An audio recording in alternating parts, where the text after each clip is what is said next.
Hi folks, Sty again. Another Sty story for you.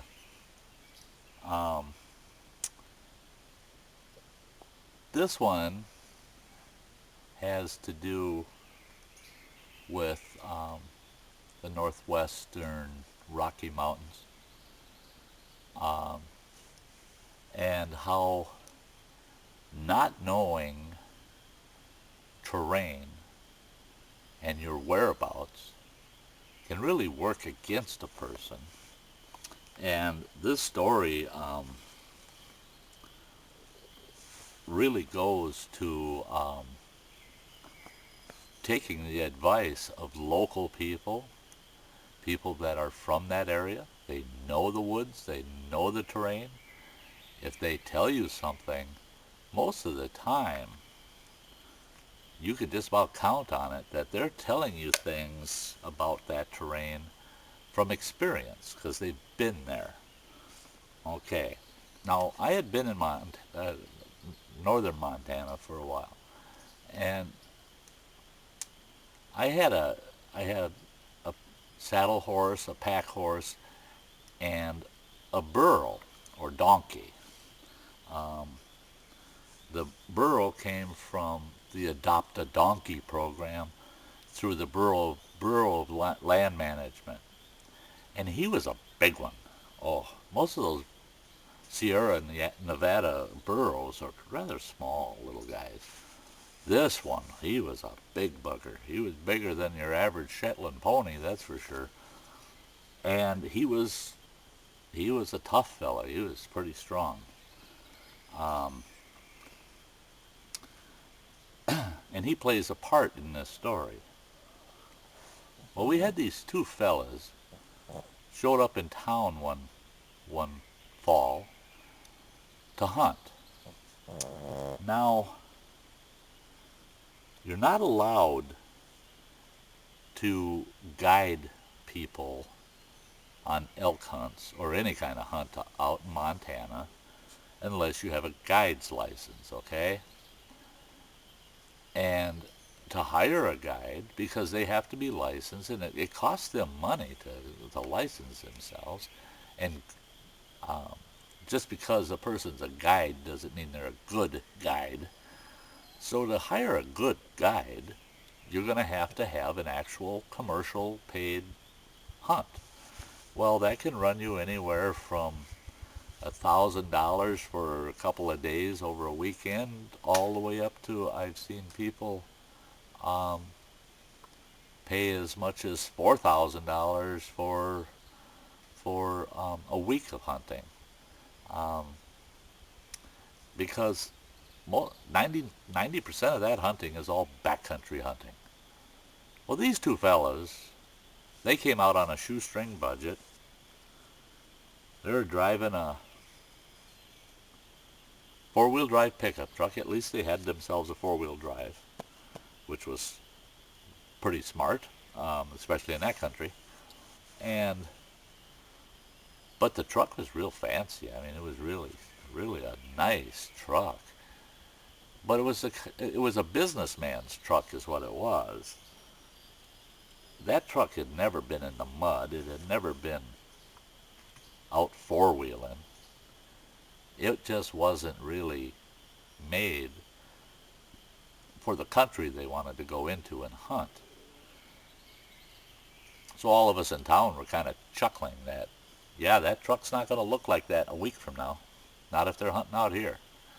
Well, excuse me. These two fellows said, well, they asked me, they said, there's this area that we're looking at on the map. Someone told us if you want to shoot a huge bull elk, that's the place to go. I looked at their map and I said, well, they were absolutely right. You go there, and I guarantee you, you can shoot a huge bull elk. You might even get a trophy elk out of there, something that's close to a record. And they said, well, that's where we want to go. We're going to go in there. have you been up in there? I said, yes, I have. And I said, you don't want to go there and hunt. I said, you might want to, but you should not go there and hunt. And they said, well, why not? And I said, a guide wouldn't take you in there. And they said, well, we're not hiring a guide, so we're going to go in there ourselves. I said, well, okay. I said, if you're going to go in there, you better make sure that you are taking along all the right gear. And they said, what do you mean the right gear? I said, the right gear. And they said, we're going to go in with day packs because we're not spending the night in there. We're just going to go in there and hunt. I said, no. I said, I'll tell you what you need to take in with you. I said, you need to take a backpack, not a day pack. Take a backpack. And you want some foodstuffs in there. I said, you're going to want a change of clothes. You're going to want a tent and a bedroll. And whatever you do, don't forget the frying pan. And they said, well, we already told you we're not going to camp in there. We're just going to go in there and shoot an elk. I said, the only way you're going to get an elk out of that spot is if you hire a helicopter to pull it out of there for you, or you hire somebody to go in there with pack animals to get it out, or you take a frying pan with you and you eat it there and then come out. Because you're not carrying that elk out. I don't care how many pieces you're going to cut it into. You're not going to get that whole elk out of there without some of it spoiling, because it's too far, it's too rugged, and you can't do it. You cannot do it on foot. You just will not do it. And I said, and nobody that I know of is going to take their pack animals in there. I said, the terrain is too rugged. It's too bad for horses to get in and out of there. They'd be risking their stock. And because they're risking their stock, they charge you so much that there's no way you would do it. And they said, well, we heard that you pack out meat. And I said, well, sure I would. And they said, well, how much would you charge if we shot an elk back in there? I said, well, first of all, I said, what you're looking at here it's not as close as you think it is to that road. And they said, well, by this, it's only about 3 miles in. I said, that 3 miles, actually, on ground, getting in there, is 7.5 miles minimum. And I said, 3 of it is uphill, 3 of it is downhill, both directions.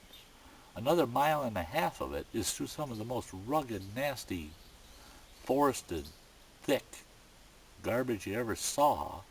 And then you come out on a high mountain saddle or plateau where you're going to find the elk in the high mountain meadows. Now you shoot an elk up in there, you got to get it through that timber, then you got to cross that pass, and that's 3 miles up and 3 miles down. And I said, if I packed it out, I'd have to make 3 trips. And they said, why would you have to make 3 trips? I said, well, first of all, I wouldn't take a horse in there. I said, I'd have to take my burro in there. I'd have to take the donkey in there. If I had mules, I might risk taking a mule in there, but not horses. No, I wouldn't do it. I said, plus, my donkey can haul out a big bull elk 2 quarters per trip. You can put the hind quarters on one trip, the front quarters on the second trip. And they said, well, you said you'd have to make 3 trips. I said, well, absolutely, because you got to go back for the head and the hide. And they said, oh, no, that comes out first. I said, oh, no, not in the state of Montana that doesn't. If you bring the head and hide out first and the DNR catches you, you're going to get cited for wasting meat. I guarantee you. You do not bring the trophy out first. You bring the meat out, then you bring the head and hide out. You can bring them all out at the same time, but you can't bring the head and hide out last. Or first, rather. You got to bring it out last. And they said, well, how much would that cost us? I said $150 per trip. I said, so you're looking at $450 for me to go in there and pack your meat out And I said, and that's just to the road. Then you take it from there, put it in your truck, and you haul it from there. But I, I said, and that's if I'll do it. I said, I'm not sure that I even want to do it. They looked at each other and they said, we don't know if we should take you serious or not. I said, well, if you go up there and shoot a bull elk and you don't take a frying pan with you and some good camping gear and you come out, I guarantee you're going to get cited for wasting meat. Guarantee it. Because somebody is going to report you for sure. Also, the reason you should take good camping gear and some changes of clothes, the two of you to eat a large bull elk, you're looking at probably 2 months if you ate elk 3 times a day for that 2 months, each of you. So, take my word for it or don't take my word for it. It's your decision. Do what you think you should. And I wish you all the luck. And if you shoot an elk up in there and you come out and you're looking for me, I won't even tell you whether I'll do it or not until I find out what you shot. If it's too big of a bull, I might not even want to pack it up. So you'd have to find somebody else, and you'd have to find them quick. Well, I found out, them two fellas, they thought I was full of baloney. Well, I had been up in that country, I had seen it. No, you're not getting an elk out of there. And the reason I went up and looked was because the locals told me the same thing, because I had heard there's such big elk in there. I was going to go in there and see if maybe I could kill one in there and pack it out. I wouldn't even do it for myself, even though I had the pack animals to do it. But they didn't take my word for it, which is fine. But I found out that when they went up in there, when they finally got to where the elk were, I guess the two of them looked at each other, and the one fella told a friend of mine, he said, I looked at my buddy and I said, did you bring the frying pan? They didn't shoot an elk. They hiked all the way back out, disappointed, because they realized I was telling them the truth. You want an elk up there? Bring a frying pan. So there you go. There's an elk story for you. That'll be it for this one. This is Sty North. Big Jim and Rory always say hi. They always say hi. They'd love to see you out here just about as much as I would. So, you all take care. You all have a nice day. Bye-bye.